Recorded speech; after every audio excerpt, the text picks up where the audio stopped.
दोस्तों, जम्मू कश्मीर के मुद्दे को लेकर आज पूरे देश में और लगातार कहीं धरना प्रदर्शन हो रहे हैं, तो कहीं पाकिस्तान के नारे लगाए जा रहे हैं या कहीं मुस्लिम मुर्दाबाद के नारे लगाए जा रहे हैं। मैं यहाँ ये बात कहना चाहता हूँ, मैं सरकार से सवाल पूछना चाहता हूँ कि जब आपने संविधान के आर्टिकल 370 को हटा दिया गया था और जम्मू कश्मीर को अपना स्टेट मान लिया था, उसे एक आज़ाद कश्मीर मान लिया गया था और ये कहा था कि हर भारतीय वहाँ जाकर के शादी भी कर सकता है, हर भारतीय वहाँ जाकर के ज़मीन भी खरीद सकता है, प्रॉपर्टी खरीद सकता है, बिजनेस कर सकता है, ट्रेड कर सकता है, कुछ भी कर सकता है।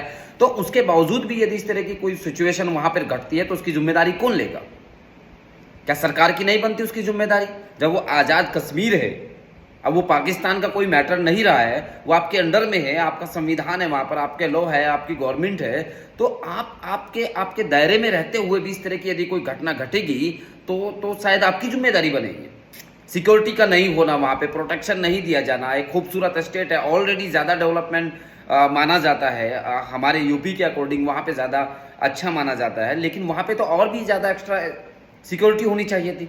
लेकिन आप कितनी भी वहाँ सिक्योरिटी की बात नहीं है। और पहले तो आप लोग जब 370 हटाने की बात कही थी, आपने वहाँ प्रॉपर्टी खरीदने की भी बात कही थी, वहाँ पर लड़कियों के शादी करने के भी बहुत ज़्यादा मैसेज चल पाए थे। मेरे ख्याल में वो सब आपके जुमले थे। 370 के समय जो स्थिति थी वो आज भी है। यदि वहाँ आतंकवाद पहले था तो आज भी है, तो आपका 370 हटाने से कोई फायदा नहीं हुआ है। वहाँ हम लोग प्रॉपर्टी खरीदना चाहते थे, हम कोई प्रॉपर्टी भी नहीं खरीद सकते। भारत देश का कोई भी व्यक्ति, इसका मतलब वहाँ प्रॉपर्टी नहीं खरीद सकता।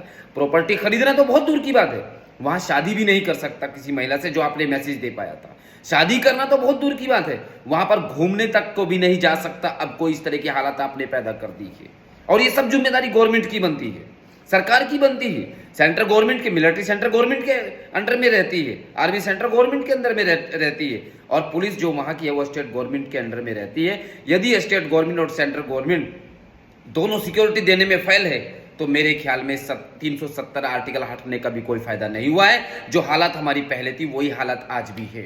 आज देश में कहीं आगरा में, तो कहीं यूपी के अदर हिस्सों में, कहीं देश के अदर हिस्सों में कोई कहीं मुस्लिम को होटल से निकाल के मारा जा रहा है, तो कहीं रेहड़ी वाले को पकड़ा जा रहा है, कहीं उनका दाढ़ी और उनका लिबास देखकर आतंकवादी बताया जा रहा है। ये सब देश में चल क्या रहा है?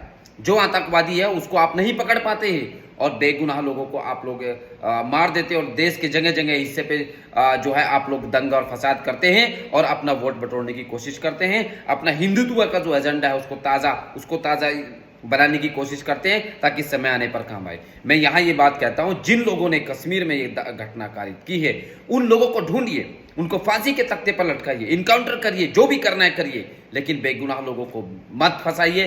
बेगुनाह लोगों को, हम मुसलमानों में अक्सर मेरे ख्याल में 50% से ज़्यादा हम लोग मजदूर हैं, हम दलित मुसलमान हैं, हम रेडी लगाते हैं, ठेला लगाते हैं, केला बेचते हैं, सब्जी बेचते हैं। यहाँ हमारे रहनुमा ने हम लोगों को खड़ा कर दिया, लेकिन जहाँ हम लोग खड़े हैं अभी, वहाँ से भी कम से कम हम लोगों को मार पिटाई का सामना करना पड़ रहा है, और हमारी दाढ़ी और लिबास देखकर हम लोगों को जो है घर से निकाला जा रहा है, हमारे घर के ऊपर बुलडोजर चलाया जा रहा है। मैं कहता हूँ कि जिन लोगों ने ये घटना कारित की है उनको चाहे आप इनकाउंटर करिए, फांसी की सजा दीजिए, हम आपके साथ खड़े हैं। जो घटना घटी है वो गलत घटना घटी है, लेकिन यदि अपने यूपी में या आगरा में या किसी ऐसे बेगुनाह को, मजदूरी करने वाले को आप सताएंगे और उसका अत्याचार करेंगे, वो भी बिल्कुल सही बात नहीं है। सरकार को ध्यान देना चाहिए कि इस तरह की घटना कारित ना करनी। लेकिन यदि आपकी मंशा है कि हमें ऐसी घटना कारित करानी ही थी, तो फिर बात अलग है। इसका मतलब आप अत्याचार कर रहे हैं और आपकी मंशा सही नहीं है। Thank you so very much.